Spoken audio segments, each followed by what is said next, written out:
ماں کے لیے سب کچھ چھوڑ دینا، لیکن سب کے لیے ماں کو مت چھوڑنا، کیونکہ جب ماں روتی ہے نا تو فرشتوں کو بھی رونا آ جاتا ہے۔ والدین سر پر ہوں تو اولاد بادشاہ ہوتی ہے۔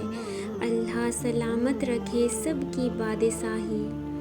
باپ کی دعا اولاد کے لیے ایسی ہے جیسے نبی کی دعا امت کے لیے ہے۔ والدین کی دی گئی آزادی آپ کے پاس ایک امانت ہے، اس میں کبھی بھی خیانت مت کیجیے۔ جو والد کی قدر کرتا ہے وہ کبھی غریب نہیں ہوتا، اور جو ماں کی قدر کرتا ہے وہ کبھی بدنصیب نہیں ہوتا۔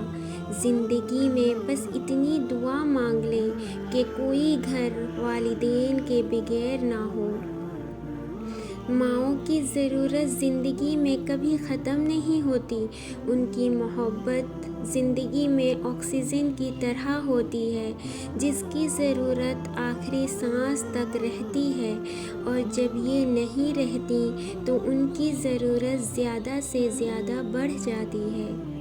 ماں سے محبت کرو، کیونکہ ماں کی پریشانی دیکھ کر اللہ پاک نے صفا اور مروہ کو حج کا رکن بنا دیا۔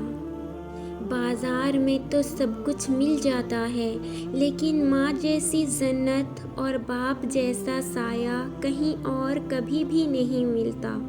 اپنی زبان کی تیزی اس ماں پر نہ آزمائیں جس نے آپ کو حرف حرف بولنا سکھایا ہے۔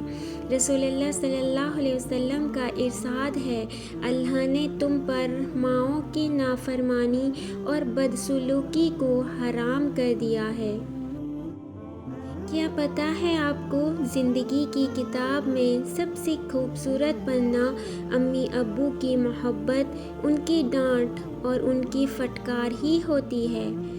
باپ وہ عظیم ہستی ہے جس کے پسینے کی ایک بوند کی قیمت اولاد کبھی زندگی بھر ادا نہیں کر سکتی۔ اے میرے اللہ، میرے والدین میرا سکون ہیں۔ اے اللہ، میرے اس سکون کو ہمیشہ سلامت رکھنا۔ اے میرے رب، میرے ماں باپ پر رحم فرما، جس طرح انہوں نے رحمت و شفقت کے ساتھ مجھے بچپن میں پالا تھا۔ اے میرے خدا، وہ لمحہ کبھی ختم نہ ہو میری زندگی میں جن لمحوں میں میرے والدین مسکراتے ہوں۔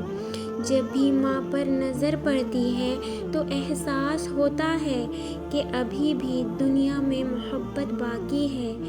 ماں کی دعاؤں نے ہمیں ایسی ایسی مصیبتوں پریشانیوں سے بچایا ہوا ہے جس کا علم سوائے اللہ کے کسی کو نہیں معلوم۔